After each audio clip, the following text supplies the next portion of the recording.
Size আছে একদম 43 পর্যন্ত, 38 to 43 চেস্টে হয়ে যাবে। এটাও একটা পেপলম টপ, এটা খুব ব্রাইট আর ইয়েলো কালার, ফ্রন্টে সিকোয়েন্সের ওয়ার্ক আছে,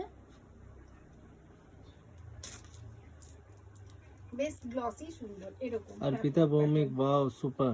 থ্যাংক ইউ সো মাচ। আপনারা কখন ওয়াও বলবেন সেই জন্য আমি অপেক্ষা করে থাকি, আপনাদের ভালো লাগবে বলে আমি চারিদিক থেকে বিভিন্ন ডিজাইনের প্রোডাকশন করিয়ে বেড়াচ্ছি। এটা দেখে নিন, এটাও মাত্র পেয়ে যাচ্ছেন 476 এ। খুব সিম্পল ডিজাইন কিন্তু বেশ একটা ইউনিক লুক আছে। এটা 476। এরপরে কালারটা রয়্যাল ব্লু কালার, খুবই ব্রাইট কালার, তার সঙ্গে যে থ্রেড ওয়ার্কটা করা রয়েছে সেটাও খুব ডিফারেন্ট। দেখে নিন, এটাও খুব সুন্দর। এটা আপনার দিনে